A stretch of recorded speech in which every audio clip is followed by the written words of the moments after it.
Hey everyone, welcome to my channel all fact learn. Friends, हम आज की video में बात करने वाले हैं बैक्टीरिया के बारे में। बैक्टीरिया यानी कि क्या है? तो बैक्टीरिया जो है यह एक यूनिसेलुलर ऑर्गेनिज्म है जो कि प्रोकैरियोटिक ग्रुप से बिलोंग करता है। तो ये जो बैक्टीरिया है इसमें कोई भी सेल ऑर्गेनल्स भी प्रेजेंट नहीं रहते, ट्रू न्यूक्लियस भी प्रेजेंट नहीं रहता। यानी कि बाकी सेल में जैसे cell organelle mitochondria, Golgi body, endoplasmic reticulum, lysosome ऐसे जो सेल ऑर्गेनल्स देखने को मिलते हैं वह बैक्टीरिया में देखने को नहीं मिलते। नॉर्मल सेल के कंपैरिजन में इसका जो स्ट्रक्चर है वो काफ़ी अलग रहता है। What is a bacteria? तो बैक्टीरिया जो है यह एक प्रोकैरियोटिक माइक्रो ऑर्गेनिज्म है जो कि हमें हर जगह देखने को मिलता है।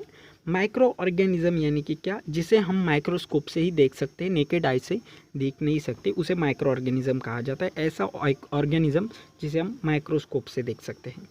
तो ये जो बैक्टीरिया है हमें हर जगह देखने को मिलते हैं। जैसे कि दही में भी बैक्टीरियाज प्रेजेंट रहते हैं, और अगर कोई एनिमल डिकम्पोज हो रहा है तो वहाँ पर भी बैक्टीरियाज प्रेजेंट रहते हैं। तो ये जो बैक्टीरिया है यह हार्डेस्ट से हार्डेस्ट कंडीशन में सर्वाइव कर सकते हैं। टेम्परेचर हाई हो, कितना भी कोल्ड हो, वहाँ पर भी यह सर्वाइव कर सकते हैं। जैसे कि टेम्परेचर अगर वॉल्केनोज जितना भी रहता है, जितना वॉल्केनो में रहता है उतना, तो वहाँ पर भी यह सर्वाइव कर लेंगे। तो कई जो बैक्टीरिया है वो यूज़फुल भी रहते हैं और कई जो है हार्मफुल भी रहते हैं। तो हार्मफुल में जो डिसीज कॉजिंग बैक्टीरिया रहते हैं उसे कहा जाता है पैथोजन। तो नेक्स्ट हम बात करते हैं स्ट्रक्चर के बारे में। तो बैक्टीरिया जो है यह एक सेल वॉल से प्रोटेक्ट रहती है जो कि एक स्पेशल प्रोटीन से बनी हुई रहती है, पेप्टिडोग्लाइकन। नेक्स्ट जो लेयर है जिसे कि हम कैप्सूल कहते हैं, वो सेकंड लेयर है, प्रोटेक्टिव लेयर। वो भी प्रोटीन से ही बनी हुई रहती है जो कि आउटर लेयर है। इसी आउटर लेयर पर फ्लैजेला और पिलाई भी प्रेजेंट रहते हैं। फ्लैजेला का क्या काम है? जैसे कि आप इस डायग्राम में देख रहे हैं, सबसे पहले सेल वॉल, सेल वॉल के बाद में है कैप्सूल जिसे कि हम कैप्सिड भी कह सकते हैं, और उसके ऊपर ही ये जो है पाइलस है और ये है फ्लैजेला। तो फ्लैजेला का क्या काम है? वो लोकोमोशन में मदद करते हैं। जैसे कि हमें पैर दिए गए हैं एक जगह से दूसरी जगह जाने के लिए, वैसे ही बैक्टीरिया में फ्लैजेला प्रेजेंट रहते हैं, वो इसके ही माध्यम से एक जगह से दूसरी जगह जाते हैं। नेक्स्ट है पाइलस। तो पाइलस क्या काम करता है? अगर इस बैक्टीरिया को किसी होस्ट सेल से बाइंड करना हो, अटैच होना हो, तो ये जो पाइलस है उसे अटैच होने के लिए मदद करते हैं। तो ये जो बैक्टीरिया है इसमें बाकी सेल ऑर्गेनल्स प्रेजेंट नहीं रहते, नॉर्मल सेल जैसे कि mitochondria, Golgi body, endoplasmic reticulum इसमें प्रेजेंट रहता है। तो सिर्फ राइबोसोम जो कि प्रोटीन सिंथेसिस में काम आता है। तो जेनेटिक मटेरियल जो है वो न्यूक्लियर डीएनए प्रेजेंट रहता है। उसी के साथ साथ यहाँ पर एक एक्स्ट्रा क्रोमोसोमल डीएनए प्रेजेंट रहता है जिसे कि हम प्लाज्मिड कहते हैं। तो ये जो प्लाज्मिड है, जब रिकॉम्बिनेंट डीएनए टेक्नोलॉजी हमें अगर मान लो इंसुलिन सिंथेसिस करना हो, तो इंसुलिन सिंथेसिस के वक्त जब हम रिकॉम्बिनेंट डीएनए टेक्नोलॉजी का यूज़ करते हैं तब यह जो है एक्स्ट्रा क्रोमोसोमल डीएनए काम आता है। तो यह रहा कंप्लीटली स्ट्रक्चर बैक्टीरिया का। तो अब बात करते हैं बैक्टीरिया में रिप्रोडक्शन कैसे होता है। बैक्टीरिया जो है असेक्सुअल मोड ऑफ रिप्रोडक्शन को फॉलो करता है। कई बैक्टीरिया जो है असेक्सुअल को फॉलो करते हैं, लेकिन कुछ रेयर बैक्टीरिया है जो कि सेक्सुअल रिप्रोडक्शन को भी फॉलो करते हैं। तो असेक्सुअल रिप्रोडक्शन में यहाँ पर जो बाइनरी फिजन मेथड देखने को मिलती है। बाइनरी फिजन यानी कि क्या? तो यहाँ पर जो है एक सेल जो है दो डॉटर सेल में क्या हो चुका है? डिवाइड हो चुका है। यानी कि एक पेरेंट सेल जो है दो इक्वल डॉटर सेल में क्या होगा? डिवाइड होगा। तो डिवाइड होने की प्रोसेस क्या है? सबसे पहले तो यहाँ पर जो है न्यूक्लियस डिवाइड होगा। न्यूक्लियस डिवाइड होने के बाद स्टार्ट होगी प्रोसेस डिवीजन ऑफ साइटोप्लाज्म, यानी कि साइटोप्लाज्म डिवाइड होने लगेगा, और ऐसे करके ये जो दो सेल्स है वो अलग अलग हो जाएंगे। यानी कि एक पेरेंट सेल से दो डॉटर सेल का क्या हो जाएगा? यहाँ पर फॉर्मेशन हो जाएगा, जिसे कि हम बाइनरी फिजन कहते हैं। अगर रिप्रोडक्शन के रेट की बात करूँ तो बैक्टीरिया जो है काफ़ी फास्टली खुद को रिप्रोड्यूस करते हैं अगर उसे प्रॉपर टेम्परेचर और न्यूट्रिएंट मिल जाए तो। एग्जाम्पल के तौर पर जो है हम इकोलाई बैक्टीरिया लेते हैं। तो इकोलाई बैक्टीरिया जो है उसे अगर प्रॉपरली टेम्परेचर और न्यूट्रिएंट मिल जाता है तो वो 7 घंटे में नियर अबाउट 2 मिलियन बैक्टीरियाज को रिप्रोड्यूस कर लेता है। 2 मिलियन यानी कि 20 लाख बैक्टीरिया को जो है वो रिप्रोड्यूस कर लेता है।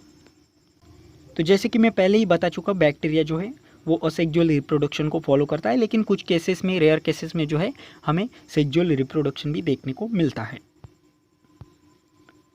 नेक्स्ट हम बात करते हैं यूज़फुल बैक्टीरिया और हार्मफुल बैक्टीरिया के बारे में। ऐसा नहीं कि सभी बैक्टीरिया जो है वो हार्मफुल ही रहते हैं, कुछ यूज़फुल भी बैक्टीरिया रहते हैं, जैसे कि लैक्टोबैसिलस और लैक्टिक एसिड बैक्टीरिया जो कि दूध से दही बनाने में मदद करते हैं। अब यह जो बैक्टीरिया है काफ़ी यूज़फुल होते हैं।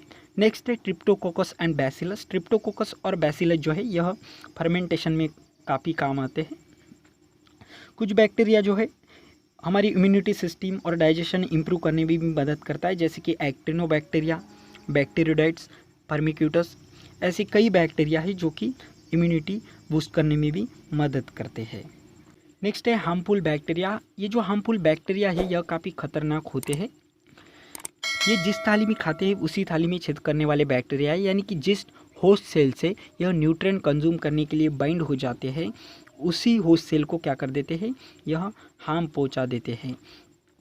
तो कई डिसीज़ को बैक्टीरिया जन्म देते हैं, जैसे कि निमोनिया, ट्यूबरकुलोसिस, ऐसे कई डिसीजेस है जिसको हार्मफुल बैक्टीरिया जन्म देते हैं।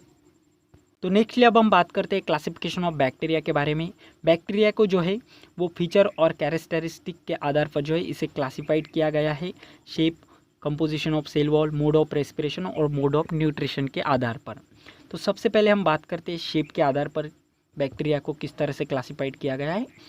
तो ये कई शेप में हमें बैक्टीरियाज देखने को मिलते हैं, जैसे कि बैसिलस जो है रॉड शेप में देखने को मिलता है। इसका जो बेस्ट एग्जांपल है वो है ई कोलाई। स्पाइरिला जो कि स्पायरल शेप में रहता है, इसका जो बेस्ट एग्जांपल है वो है स्पायरलम होलियंटस। कोकस जो कि स्पेयर शेप में रहता है, स्ट्रिप्टोकोकस निमोनिया इसका बेस्ट एग्जांपल है। और नेक्स्ट है वाइब्रियो कॉमा शेप जो कि वाइब्रियो कॉलेरा बैक्टीरिया है, इसका बेस्ट एग्जांपल। तो यह जो है कई बैक्टीरियाज है जो कि शेप के आधार पर इन्हें क्लासिफाइड किया गया है। तो नेक्स्ट जो क्लासिफिकेशन है वो है कंपोजिशन ऑफ सेल वॉल, यानी कि सेल वॉल जो है वो किससे बनी हुई है। तो कई बैक्टीरियाज की जो सेल वॉल है वो पेप्टिडोग्लाइकन से बनी होती है और कई बैक्टीरियाज की जो है लिपोपॉलीसैकेराइड से बनी होती है। तो पेप्टिडोग्लाइकन से जिसकी सेल वॉल बनी होती है उसे हम कहेंगे ग्राम पॉजिटिव बैक्टीरिया, और लिपोपॉलीसैकेराइड से जिसकी सेल वॉल बनी है उसे हम कहेंगे ग्राम नेगेटिव बैक्टीरिया। तो ये हुआ सेल वॉल कंपोजिशन के आधार पर जिनका क्लासिफिकेशन किया गया। तो नेक्स्ट जो क्लासिफिकेशन है वो मोड ऑफ न्यूट्रिशन पर किया गया है, यानी कि कोई बैक्टीरिया जो है वो अपना फूड खुद सिंथेसाइज करते हैं, जिसे कि हम ऑटोट्रोपिक बैक्टीरिया कहते हैं, इसका जो बेस्ट एग्जांपल है वो साइनोबैक्टीरिया। ये जो है फोटोसिंथेसिस की प्रोसेस करके खुद अपना फूड सिंथेसाइज करते हैं। और ये जो है हेट्रोट्रोपिक बैक्टीरिया। हेट्रोट्रोपिक बैक्टीरिया जो है वो दूसरे सेल से अटैच होके उसमें से अपना न्यूट्रिएंट कंज्यूम कर लेगा और उस सेल्स को डिसीज़ भी कर देगा। जो ऑल डिसीज़ बैक्टीरिया जो है वो है हेट्रोट्रोपिक बैक्टीरिया। तो इसी बैक्टीरिया को हम कहेंगे जिस थाली में खाता है उसी थाली में छेद करता है। यह जो बैक्टीरिया है हमारे सेल से या किसी प्लांट या एनिमल सेल से क्या हो जाते हैं, अटैच हो जाते हैं, बाद में उसमें से न्यूट्रिएंट भी खाते हैं और उसी सेल को डिसीज़ कर देते हैं, जिसे कि हम पैथोजन कहते हैं। तो नेक्स्ट जो क्लासिफिकेशन है वो मोड ऑफ रेस्पिरेशन के आधार पर किया गया है। तो कई बैक्टीरिया जो है वो एनेरोबिक बैक्टीरिया है और कई जो है एरोबिक बैक्टीरिया है। एनेरोबिक बैक्टीरिया का जो एग्जांपल है वो एक्टिनोमाइसिट्स, और एरोबिक बैक्टीरिया का जो एग्जांपल है वो है माइकोबैक्टीरियम। तो यह कई तरह के बैक्टीरियाज है जो कि यूज़फुल भी है और हार्मफुल भी है बैक्टीरियाज। तो उम्मीद करता हूँ दोस्तों आपको बैक्टीरिया क्या है या आप समझ गए होंगे, कितने टाइप्स के बैक्टीरियाज होते हैं, किस आधार पर उनका क्लासिफिकेशन किया गया है, यह आप समझ गए होंगे। ऐसी कई वीडियो देखने के लिए वीडियो को लाइक और चैनल को सब्सक्राइब कर दे। धन्यवाद।